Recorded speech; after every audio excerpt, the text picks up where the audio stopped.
Assalamualaikum warahmatullahi wabarakatuh. Kepada Bapak Tutor yang terhormat, Bapak Ahmadi Sugianto MPD, selaku Tutor Pendidikan Olahraga di SD. Perkenalkan, nama saya Hana Pujianti dengan NIM 805622529, Prodi Pendidikan Guru Sekolah Dasar, asal UPBJJ UT Bandung. Di sini saya akan mempraktikkan tugas tutorial online ke-1 olahraga, yaitu lari jarak dekat dan lompat jarak jauh. Sebelum mempraktikkan olahraga lari jarak pendek, alangkah baiknya untuk melakukan pemanasan terlebih dahulu. Yang saya lakukan di sini adalah lari kecil dan peregangan dinamis. Pemanasan sebelum olahraga dapat mempersiapkan tubuh secara optimal, meningkatkan kinerja, dan mengurangi risiko cedera. Dalam lari jarak pendek, pelari harus berada di belakang garis start.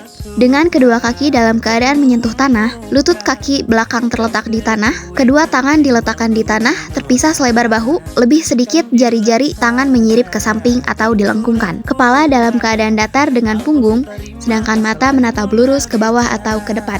Aba-aba selanjutnya adalah siap. Dalam posisi siap, pelari telah bergerak ke suatu posisi start yang optimal. Dengan lutut-lutut ditekan ke belakang, lutut kaki depan ada dalam posisi membentuk sudut siku-siku, lutut kaki belakang membentuk sudut antara 120-140 derajat, pinggang sedikit diangkat tinggi daripada bahu, tubuh sedikit condong ke depan, dan bahu sedikit lebih maju ke depan dari kedua tangan. Terakhir, ada aba-abaya atau bunyi peluit. Dalam aba-abaya, pelari meninggalkan garis start untuk melakukan langkah pertama. Dengan badan diluruskan dan diangkat pada saat kedua kaki menekan keras pada garis start. Kedua tangan diangkat dari tanah bersamaan untuk kemudian diayun bergantian. Kaki belakang mendorong kuat atau singkat, dorongan kaki depan sedikit tidak kuat atau keras namun lebih lama. Kaki belakang diayun ke depan dengan cepat sedangkan badan condong ke depan, serta lutut dan pinggang keduanya diluruskan penuh saat akhir dorongan.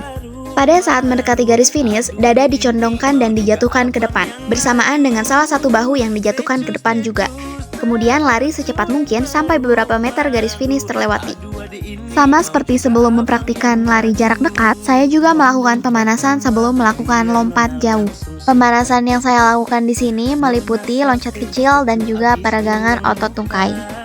Pada praktik lompat jauh, terdapat 4 tahapan yaitu awalan, tolakan, melayang, dan mendarat. Tahapan awalan harus dilakukan dengan lari yang kecepatannya terus meningkat sampai papan tolakan. Jarak lari awalan biasanya sekitar 30-45 meter, dilakukan dalam 16-22 langkah. Jaga kecepatan agar tetap stabil di beberapa langkah terakhir sebelum tolakan.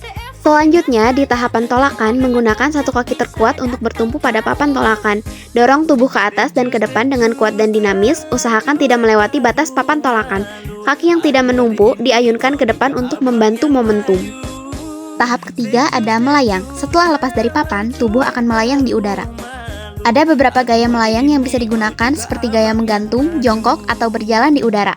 Ayunan lengan dan kaki membantu menjaga keseimbangan dan menambah jarak lompatan. Usahakan tubuh tetap dalam posisi tegak atau sesuai dengan gaya yang dipilih. Tahap terakhir ada mendarat. Saat mendekati bak pasir, tekuk kedua lutut dan ayunkan kedua tangan ke depan untuk mendorong pinggul ke depan. Mendaratlah dengan kedua kaki secara bersamaan dengan kedua tangan meraih ke depan hingga menyentuh pasir. Pastikan seluruh tubuh jatuh di dalam area pasir atau garis finish karena bagian tubuh yang jatuh di luar area akan mengurangi jarak lompatan.